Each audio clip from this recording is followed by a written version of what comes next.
What's up, Everyday Blades? Man, I have got an awesome beast to show you here today. What is that? Sticker stuff always sticking on everything. Midgards-Messer Hermod.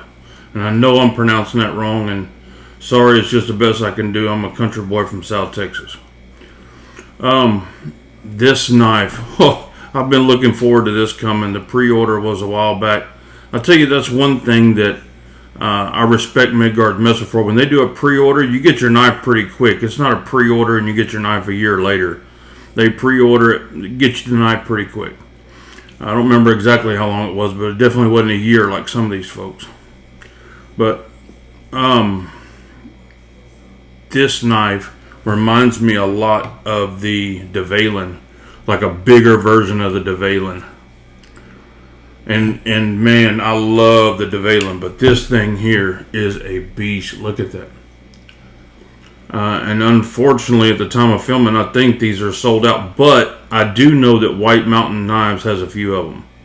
So if you hurry, you might be able to snag one. The tough thing about these are Midgards-Messers, and I'm a huge fan of them. And if you don't get them when they come out or pre-order them, you're going to have to wait for a secondary, and you're going to be at the mercy of whoever's selling it, because they only do limited runs. They don't make thousands and thousands of these knives. They do a set amount and they're done. This is number 163. Usually like 200 to 300 knives, and that's it. You're not going to see it run again.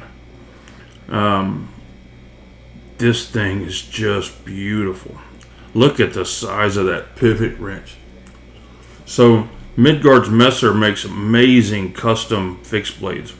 They outsource their folders to make them affordable.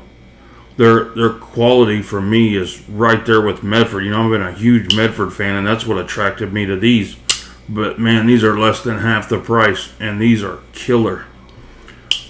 Got Dirk's signature inside the blade there. Got a little bit of Earl on it. Got lock bar stabilizer, over travel stop. Extensive milling. I mean, just look how much titanium and CPM D2, not D2, CPM D2, a super steel, for $350. I mean, that is a lot of knife. So I have now this one, the Hermod, the DeValen. I forget the name of that one, but that was my second favorite one. And the Berserker.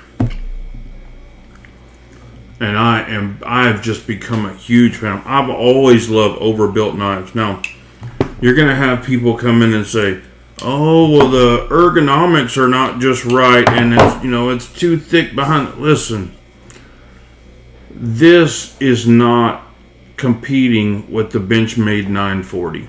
This is an enthusiast knife. This is for knife guys who just like cool crap.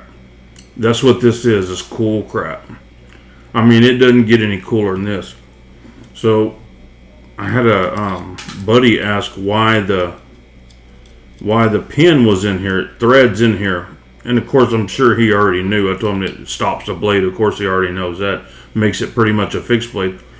But over in Germany, this is required by law on a folder. So I guess a folder this size has to have this. So I guess this is technically taking the knife apart to fold it. So I don't use that, but just a cool feature. This is a big old knife. Let's check the measurements on it.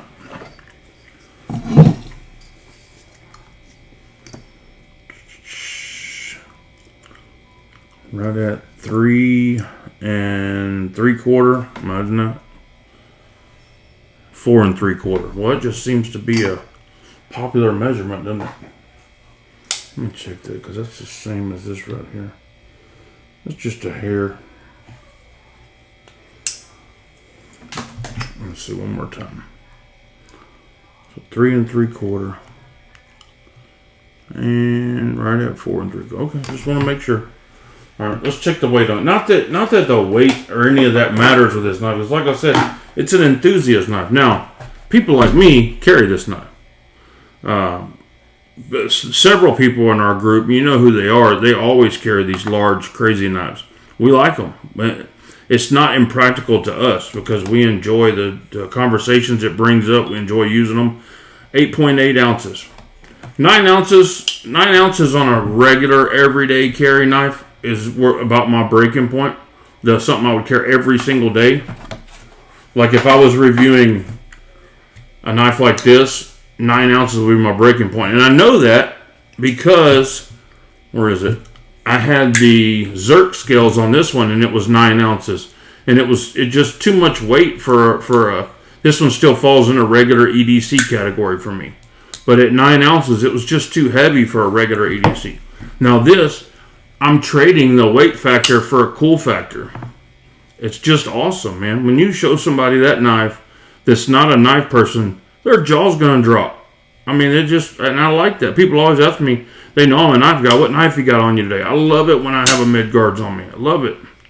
If I'm walking through there with just a plain old Spyderco, it's nothing impressive. It's something they've seen before. I like the fuller all the way down. Let's see if I can Spidey flick. Oh, yeah. If I can Spidey flick it, anybody can Spidey flick it. Running on bearings. Look at can you see the milled out in there where it's milled out? There you go. Extensively milled out for weight. Because I can't imagine what it would be if it wasn't milled out. But the lock bar doesn't come too tight. It's perfect. I haven't had an issue with one single Midgards knife that I've gotten. I love them. I mean, the clip's got like minor hot spots on it, like right there. But this is not a knife I'm going to pick up and go, process an entire deer with. That's not what it's for. I'm gonna use a fixed blade for that first off. But if I'm pressed, I'm still not going to use this knife. I could do it, but I wouldn't. I mean, I use the right tool for the right job, and I have lots of knives. I'm going to grab the right knife. This knife is made for enthusiasts, and man, this enthusiast loves it. Midgards Hermod. Y'all go check it out. Like I said, White Mountain Knives has a couple left. Snag them while they're still there. They're sold out at Midgards. So, guys, thanks for watching. God bless you and your families. Say a prayer for our country. Good night.